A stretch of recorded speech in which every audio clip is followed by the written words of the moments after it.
বন্ধুরা এইভাবে যদি বাড়িতে আলু কাবলি তৈরি করা যায় না স্পেশাল মশলা দিয়ে, কিন্তু আর বাইরে মনই চাইবে না খেতে, এত টেস্টি হয় খেতে আর খুব সহজভাবে কিন্তু বানানো হয়ে যায়। তোমরা একবার হলে এইভাবে একবার বাড়িতে ট্রাই করে দেখতে পারো। নমস্কার বন্ধুরা, আমি কাকুলি কিচেন হাউসে সবাইকে স্বাগত জানিয়ে প্রতিদিন কেমন তোমাদের কাছে নতুন রেসিপি নিয়ে চলে এসেছি। তো আজকের রেসিপি আশা করি ভালো লাগবে। আজকে আমি তোমাদের বানিয়ে দেখাবো একটা চাট খাবার, যেটা আমরা রাস্তায় বেরোলে খুবই লবণীয় একটা জিনিস, সামনেই পড়লে কিন্তু আমরা কিনে খাই। আজকে আমি তোমাদের বানিয়ে দেখাবো আলু কাবলি, খুব সহজ পদ্ধতিতেই স্পেশাল মশলা দিয়ে একটু করে দেখাবো। আশা করি এইটা খেলে মনে হয় বাইরে আর খেতে ইচ্ছে করবে না। তো কীভাবে করছি তোমরা প্রথম থেকে শেষ অবধি দেখতে থাকো, আশা করি ভালো লাগবে।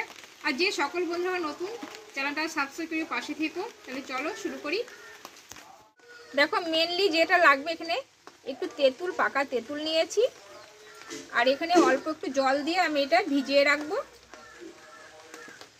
এটা আমি সাইডে রেখে দেব। বন্ধুরা আলু কাবলি তো লঙ্কার গুঁড়ো দিয়ে থাকে, কিন্তু ওটা তো কাঁচা, অ্যাকচুয়ালি একটু কিন্তু পেটের প্রবলেম হতে পারে, তার জন্য এখানে আমি দুটো শুকনো লঙ্কা নিয়েছি। এটা কিন্তু আমি একটু পুড়িয়ে নেব।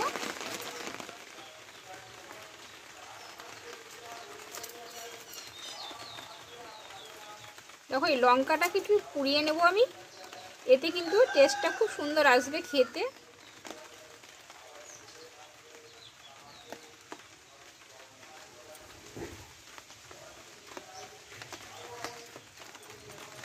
দেখো পোড়ানো হয়ে গেছে।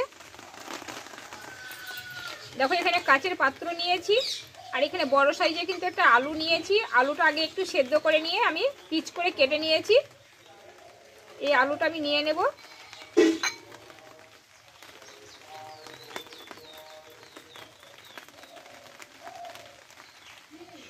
আর এখানে নিয়েছি এই মাপেরই আমি ছোলা ভেজানো নিয়েছি, তোমরা একটু সিদ্ধ করে নিতে পারো।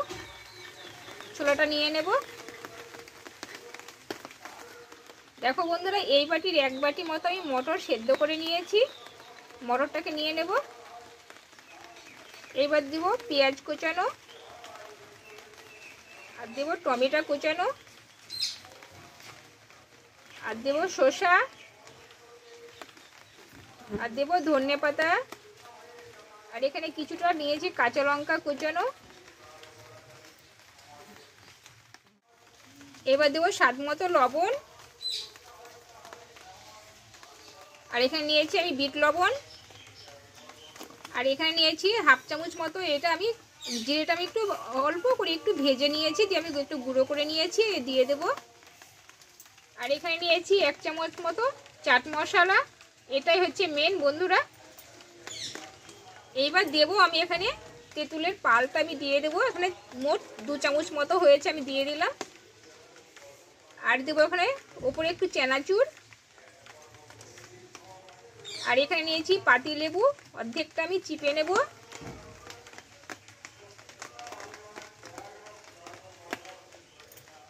আর এখানে যে দুটো শুকনো লঙ্কা আমি পুড়িয়ে নিয়েছিলাম, এই লঙ্কাটা কিন্তু আমি এইভাবে গুঁড়ো করে নেব হাত দিয়ে, হাতের সাহায্যে।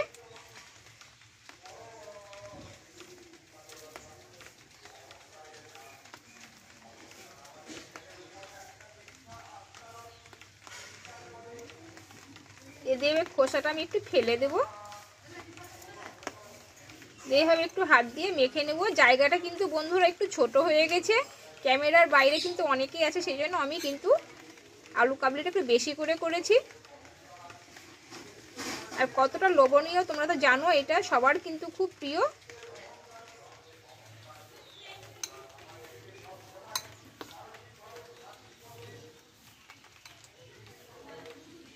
এক্ষুনি কতটা লবণীয় হয়েছে দেখো বন্ধুরা, আর এত সুন্দর একটা গন্ধ বেরিয়েছে না।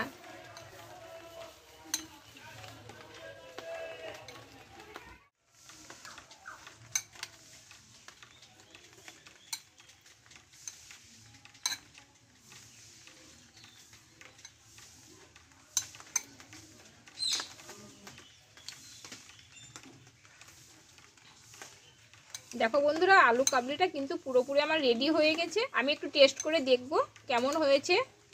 আশা করি খুব সুন্দর হবে, একটা গন্ধ যে বেরিয়েছে দেখলে তোমরা বুঝতে পারছো। এখানে আমি 1 চামচ মতো নিয়ে নেব।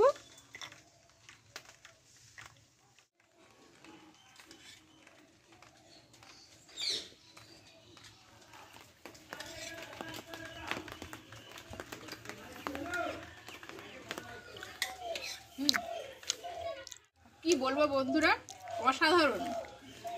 আর ক্যামেরার বাইরে ধরো যারা আছে একদম অপেক্ষায় থাকতে পারছে না বন্ধুরা। তাহলে এই আলু কাবলিটা যদি আমরা বাড়িতে এইভাবে বানিয়ে খাই, কিন্তু বাইরে আর মন চাইবে না খেতে। যখন তখন কিন্তু বাচ্চারা বায়না ধরে, কিন্তু এইভাবে আমরা বাড়িতে তৈরি করে দিতে পারবো। আর আমার আলু কাবলি রেসিপিটা তোমাদের কেমন লেগেছে কমেন্ট করে জানাবে। ভালো লাগলে লাইক করে দিও আর বন্ধুদেরকে শেয়ার করে দিও। আবার পরে অন্য কোনো তোমাদের কাছে নতুন রেসিপি নিয়ে আসবো। ভালো থেকো, সুস্থ থেকো, টাটা।